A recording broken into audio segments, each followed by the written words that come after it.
in an infinite universe populated with an infinite number of objects, stars in this case, no matter where you were in that universe, you would look out and your eye, your line of sight would terminate on a star's surface somewhere.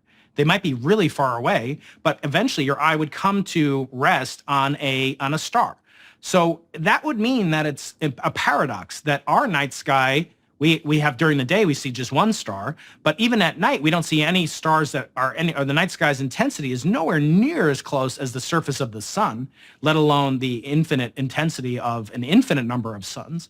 And it's as if you were in a forest. Imagine a beautiful boreal forest, and it's effectively infinite. The trees are a finite width, but they're spaced at some distance away from you. But there's an infinite number of these trees, and as you scan around your local horizon, all you would see is bark. All you would see are the trunks of these trees. That's Olber's paradox for trees. And what you're bringing up is this notion that was interestingly really encountered and proposed, and even a solution perhaps, by Edgar Allan Poe, the great poet in the 1800s. He conjectured this idea that it's kind of strange that, well, we're told we live in an infinite universe, that even the Milky Way galaxy could be infinite in size. We didn't know back then in the 19th century. And so it began to be a paradox. Now, the resolution of that paradox, as you're pointing out, is several-fold. One is that the condition for the night sky to not be dark is that the universe is infinitely old, that the universe is infinitely big, and that the universe is static. These stars are not moving in that simple-minded paradox, as the trees are not moving in the Olber's paradox analogy for trees.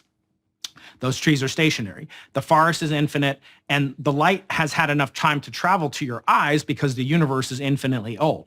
So if any one of those three propositions is falsified, then you can demolish the paradox as a paradox. And so the resolution, interestingly enough, comes down to all three of those are true, false. In other words, it would have been enough. It would have been sufficient to falsify one or more of those three propositions. The universe is infinitely old, infinitely big, and static. But we actually know now that the universe isn't any one of those three, at least the universe that we can observe. So now you asked about how we can think about the expansion of the universe, or how we can determine that, or how it was determined. Is that right? Can you remind me, Jordan? Yeah. Well, and why the more distant galaxies are moving away faster. That's right. So the analogy that astronomers use, no analogy is perfect, right? We're dealing with things, not just in the three dimensions of space, but in the fourth dimension of what we call space-time. So we have to visualize things that are really unvisualizable by the human mind, by our own limitations. And so we make analogies. So one of the most common analogies is to think about, I'll give you two. One is to imagine a balloon with little dots drawn on the balloon's surface. The balloon surface is two-dimensional. As you blow up the balloon, the galaxies move away. The dots on the balloon's surface move from one another. And they move with exactly that property, that a galaxy that is 1 centimeter, or a dot that's 1 centimeter away from another galaxy, or dot, will move twice as much in the same amount of inflation or expansion as a galaxy that is half a centimeter separated, or two dots that are only 5 millimeters apart from one another. But that's confined to a two-dimensional surface, so it's a little bit hard to maybe project that into 3 dimensions in our mind. So another one that people use is, imagine baking a raisin bread. So a bread, and you put in a bunch of raisins inside of it. That too has the exact same property. If you sit on any raisin inside the bread and you watch, what are the other raisins doing?